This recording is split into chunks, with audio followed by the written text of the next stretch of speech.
everyone, John with A&J Outdoors, and today we're starting off in my office here, and I'm going to be doing another boat upgrade. This is one I've been wanting to do for a while. I've been actually basically working on it for a while with research and getting all the stuff I need to do it. It seemed like a simple little thing when I first decided I was going to do it, but it became a little more complicated, but still not that bad. Okay, and what I'm talking about is I want to add a second battery to my boat. My Mako came with a single battery system, right? It has a Perco switch that just has off and on. And what I want to do is add a second battery and have one battery that ran everything but the motor and one battery that ran just the motor, right? So it wasn't as simple as just getting another battery and a Perco switch that has 1, 2, and all that some of you might have or seen. Like I said, I wanted two separate charging systems basically, but a way to combine them if I had to. So did a little research and I found I'll show you what I found. So there it is, right? Blue Sea Systems Mini Add a Battery. Okay, and the reason it's called Mini Add a Battery is because it's 65 amp and under. They have another system for boats that run higher than 65 amps. My boat runs, it's rated, the motor's rated at 60 amps, so this is plenty for it.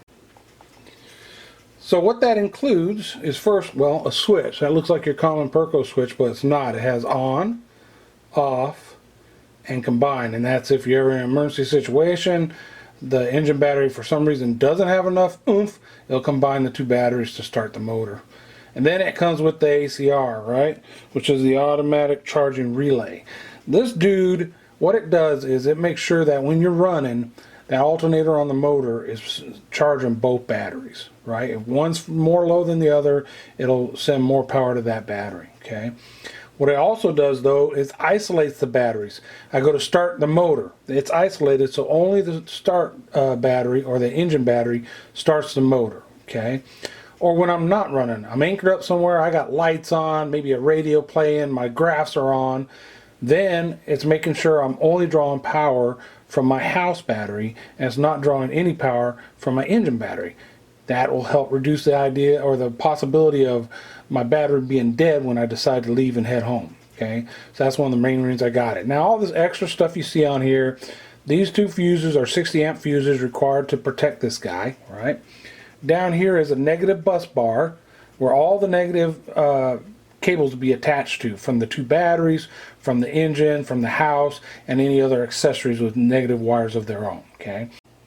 One thing we also have is this one link here from negative to the ACR, which has a 1 amp fuse on it, and all that is a precaution. If anything goes wrong, that little 1 amp fuse pops before it damages anything in the circuit. Okay, so that's what I'm installing. Now you see this white board it's on and how it's shaped kind of backwards Texas almost, I just noticed.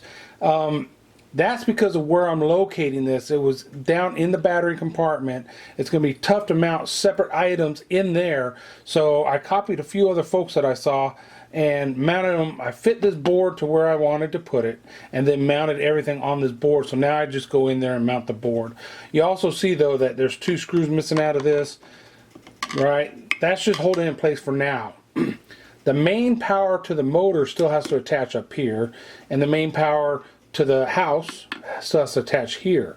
I can't attach, those are in the boat, they're run, right? So I have to put this in, take this apart to attach those two, and then put it all back together, and then sit this all the way in its final location, bolt it down, right? And then attach all the battery cables where they go, right? So we have power to everything. So a little bit of work still to do, but just figuring all this out was the main work.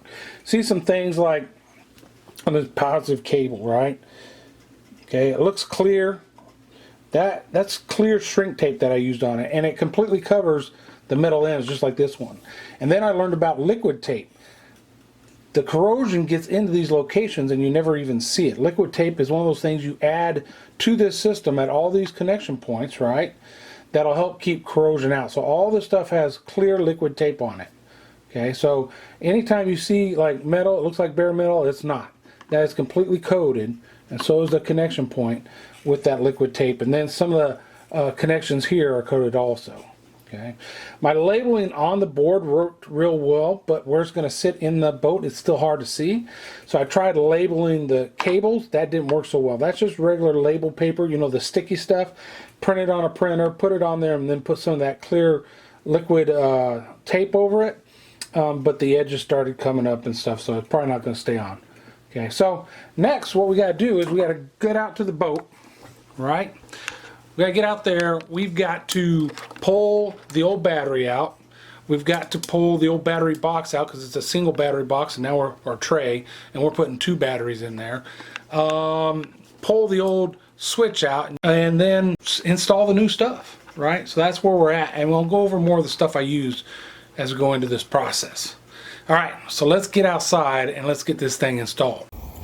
All right, so one of the first steps in doing this dual battery setup for the boat, right? That'll be my start battery that's already in there, and then I'm gonna have the other battery in all that mess too.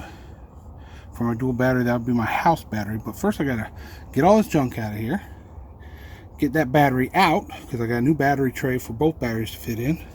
So then I gotta pull the battery tray it's sitting in, and then it's upside down, but there's the on-off Pergo switch. That's all it's got. That's gonna be replaced by the new one I bought with the kit, which you'll see in a bit. All right, you can see we got the switch out. The cable still attached to it is the one going to the positive side of the battery. Okay, normal, just on and off switch since there's only one battery. But turn this sucker over. See that corrosion?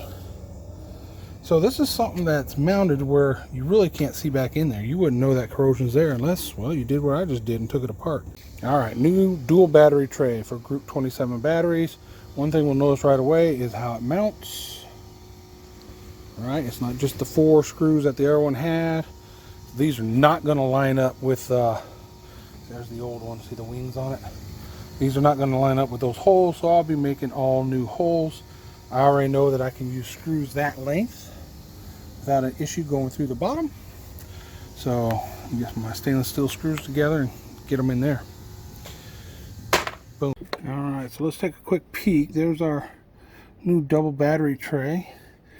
The area where the thing's gonna mount is right here, so I had to cut to make it clear that. I had to cut, you can see how this edge comes down low up here, so I had to cut it so it fits down in there as well. So that's where it's gonna go. Real quick, I'll show you something else too. On this setup, okay, this guy has to come apart to attach the last 2 wires to it that are already in the boat, you know what I mean? So I'm going to put this in there, but I'm not bolting it up against the side yet, so that I can take that apart, attach those 2, then put it all together, then bolt it up against the side. But because of that, this one, and these all have nuts on the other side, right? Because they're bolted on, they're not just screwed into this. So there's a little bit of, you know, space where that nut sits on the back of this. So I don't want those nuts right up against the inside of the boat there, rubbing, I guess. So I'm gonna use some old fuel line I have, I think. Cut some short pieces and put them over the bolts, and then put this plate on so that there's that rubber, I don't know what you want to call it, a bumper or whatever, between this and the actual inside of that, interior of that battery box area. So that's the plan for now. Earlier I was talking about liquid tape. So this is the liquid tape I'm using.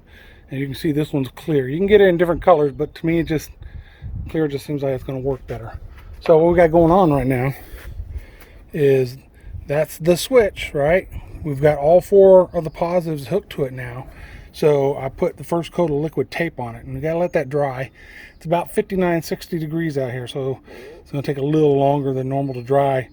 And again, that's the first coat. We want about 3 coats on there at least, and we'll see what it looks like after 3 coats. Just above it back there, you can see that bolt right there is one of the mounting bolts. So you can see the rubber hose on the bolt. I just put the thing on, figured out how much hose I need on each one of them, because they're not the same length, because that thing's not completely flat. And then I put the hoses on, so it looks like that's going to work fine for me. After we get this wired up and hooked back up on the board, then we'll wire up all the negatives on that bus bar on the bottom, coat them with liquid tape. Then we'll finally be able to put the cover on that, mount this thing up, throw the batteries in here, and hook it all up. All right, so we got that mounted, the plate. Still got to connect the negative wires to it, and then we got to get the 2 batteries in there. So I'll get you to see what it looks like. So that's a good look at what it looks like before the batteries are in. That negative bus bar on the bottom, we got to hook up some negative wires to that. But other than that, she is done. All right, folks. It is a moment of truth. Everything's hooked up. Batteries are hooked up. Everything's hooked up. Now, real quick for you gurus out there, I feel like I need something to protect these connections on the battery. Now, I know I can access them easily and clean them and put some dielectric grease on them. Is that all I need to do, or is there some type of cover I should put on them? Gurus, comment down below. So all we got to do now is turn that switch to on. If I turn it on and we hear popping electrical sounds, flames and all that, we know I screwed up. Okay, so let's turn it on. All right, no fires, no pop fuses. So I'm going to go get the boat keys. We'll get up in the boat. We'll see I'm not going to fire the motor up because I don't have the muffs on it, but I'll go ahead and turn the key. If it dings, we know it'll start. And then I'll turn on or use the horn and the courtesy lights to make sure that the house battery is working. So let me get the keys. All right, let's see. All right. That means we got power to the motor. So I'm kind of happy about that. Let's see what happens when we hit one of these.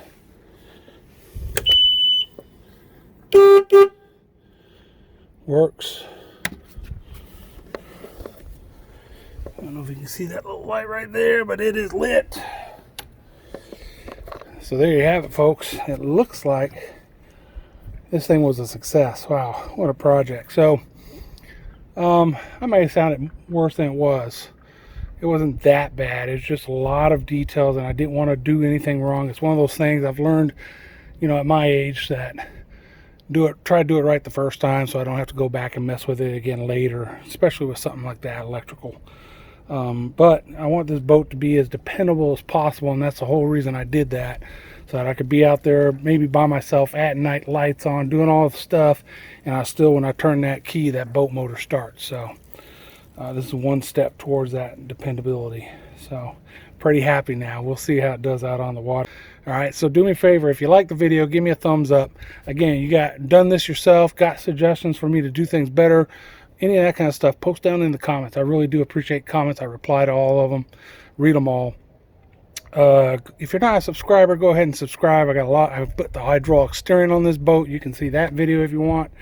There's a little bell notification by the subscription button. Go ahead and hit that sucker, and that'll let you know each time I upload a video. And if you really want to help me be able to get this thing where I want it, join my Patreon. You'll get a little extra information from me. We'll have a little more engagement on the Patreon page than I do here, and then it'll help me grow this channel and do more things for my boat, for the channel, and for fishing. So all right, folks, till the next one, we gone. Peace out.